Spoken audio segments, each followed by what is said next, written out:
Hello students, चलिए start करते हैं क्लास 10th एक्सरसाइज 12.1 का क्वेश्चन नंबर सेकंड देखते हैं बच्चों क्या है। बिल्कुल सिंपल सा क्वेश्चन है, बस ध्यान से समझना है आपको। स्टेटमेंट जो चीज दे रखी है ना, उस पे सारा का सारा जोर लगा दो, एक बार समझ लो कि क्या चीज गिवन है, क्या हमें फाइंड आउट करनी है और कौन सा फॉर्मूला हम यहां पे यूज कर सकते हैं। इतनी बात पकड़ में आ गई ना, क्वेश्चन तो झक मार के सोल आउट हो जाएगा अपने आप। देखो कैसे करेंगे, ध्यान से देखो।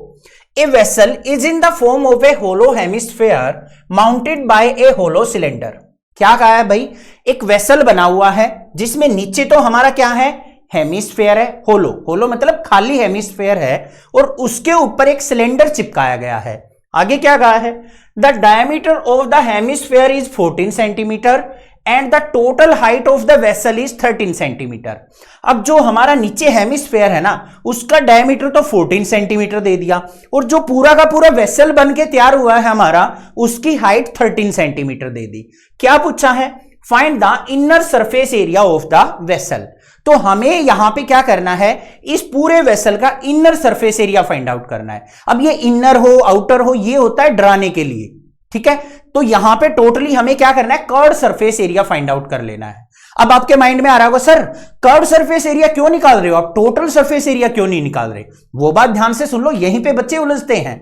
हमें क्या कहा है भाई, सरफेस एरिया फाइंड आउट करना है। ऊपर से खाली है, ये नीचे हमारा बॉटम नहीं है, ना तो ऊपर का एरिया यूज होगा ना बॉटम का एरिया यूज होगा। जब टॉप और बॉटम हमारा यूज नहीं होता है तो हमें बस कर्व्ड सरफेस एरिया या lateral surface area find out करना होता है, ठीक है बच्चों।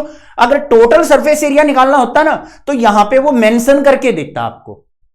क्लियर बात, आ जाओ क्वेश्चन पे। सबसे पहले ध्यान से देखो बच्चों, नीचे जो हमें वेसल दे रखा है वो क्या है, हेमिस्फेयर। इसका डायमीटर हमें 14 सेंटीमीटर दे रखा है, तो वो चीज लिखेंगे सबसे पहले। डायमीटर ऑफ हेमिस्फेयर, हेमिस्फेयर कितना दे रखा है बच्चों, 14 सेंटीमीटर। अब डायमीटर कहीं पे भी दे रखा हो ना, बस वो रेडियस निकालने के लिए दे रखा होता है। तो रेडियस ऑफ हेमिस्फेयर क्या हो जाएगा, रेडियस ऑफ हेमिस्फेयर, हेमिस्फेयर क्या होता है, डायमीटर का हाफ होता है, तो 14 डिवाइडेड बाई 2 करेंगे, इक्वल टू क्या आ गया, 7 सेंटीमीटर आ गया। अब टोटल हाइट ऑफ वेसल देखो बच्चों क्या दे रखी है, हाइट ऑफ वेसल वो हमें दे रखी है बच्चों 13 सेंटीमीटर, ठीक है। अब ध्यान से देखो, हमें क्या करना पड़ेगा भाई, सरफेस एरिया निकालने के लिए हम नीचे हेमिस्फेयर का अलग से सरफेस एरिया निकाल लेंगे और सिलेंडर का अलग से सरफेस एरिया निकालेंगे, क्योंकि दोनों अलग अलग शेप है हमारे पास। और दोनों का सरफेस एरिया निकाल के क्या कर देंगे, आपस में ऐड कर देंगे, आंसर आ जाएगा। अब यहां पे ध्यान से देखो, जो नीचे वाला पोर्शन है ये बना रखा मैंने हेमिस्फेयर, इसके अंदर जो ये हाइट होगी, ये वाली हाइट, ये कितनी होगी ध्यान से बताओ। इसका रेडियस अगर 7 है तो हेमिस्फेयर की हाइट जो होगी वो भी तो 7 सेंटीमीटर होगी, होगी या नहीं होगी। और पूरे वेसल की हाइट 13 सेंटीमीटर है, तो सिलेंडर की हाइट कितनी रह जाएगी, 13 माइनस 7 मतलब 6 सेंटीमीटर। इतनी बात क्लियर है ना। तो यहां पे लिख लेंगे हम height of cylinder, height of cylinder किसके इक्वल हो जाएगी बच्चों, टोटल हाइट वेसल की 13 थी, उसमें नीचे वाले हेमिस्फेयर की हाइट सब्ट्रैक्ट कर लेंगे, 13 माइनस 7 इज इक्वल टू क्या आ गई, 6 सेंटीमीटर। बात क्लियर है या नहीं है। अब बस फॉर्मूला लगाना है हमें, क्या, surface area, surface area of vessel किसके इक्वल होगा भाई, surface area of hemisphere, hemisphere इसमें ऐड कर लेंगे बच्चों क्या, सरफेस एरिया ऑफ सिलेंडर। बस काम हो जाएगा हमारा, सारी वैल्यूज आपके पास आ चुकी।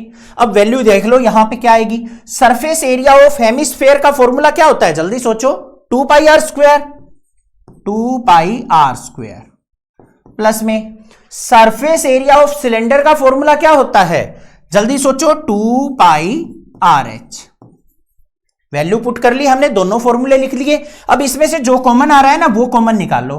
2 पाई आर कॉमन आ रहा है तो 2 पाई आर हमने कॉमन ले लिया, अंदर क्या बच गया, आर प्लस एच बच गया। क्लियर बात, वैल्यू पुट कर लेते हैं। तो 2 मल्टीप्लाई पाई की वैल्यू 22/7 पुट करेंगे अगर क्वेश्चन में गिवन नहीं है तो। अदरवाइज क्वेश्चन में अगर 3.14 दे रखी है तो आप 3.14 पुट करेंगे बच्चों। 22/7 दे रखी है तो वो पुट करेंगे, और कुछ भी नहीं दे रखी है तो हमेशा 22/7 ही लेके आप आंसर फाइंड आउट करेंगे। आगे आ जाओ। रेडियस कितना है भाई हमारा 7 इंटू रेडियस 7 प्लस में h क्या है, ध्यान से देखो, हाइट ऑफ सिलेंडर है, कहीं आप वेसल की हाइट लिख दो। ये फॉर्मूला किसका था, सरफेस एरिया ऑफ सिलेंडर। तो h क्या आएगी, हाइट ऑफ सिलेंडर, जो कि हमारी क्या है 6 सेंटीमीटर। बस सिंप्लीफाई कर लो इसको, तो आंसर क्या आएगा, यहां पे सिंप्लीफाई होके 7 से 7 कैंसिल आउट, 22 2 जा क्या हो गया 44 मल्टीप्लाई 7 प्लस 6 क्या हो गया 13 की और 44 की मल्टीप्लाई कर लो, 13 4 जा क्या हो गया 52 कैरी 5, 13 4 जा 52 और 5 57, तो ये आ गया 572 centimetre square is the surface area of the resulting vessel. Clear बात, क्वेश्चन समझ में आ गया, माइंड में हो गया सेट, किस प्रकार से हमें इसको सोल्व आउट करना था। क्लियर है ना। चैनल को सब्सक्राइब, वीडियो को लाइक जरूर करना और ज्यादा से ज्यादा शेयर करना। Thank you students for watching this video.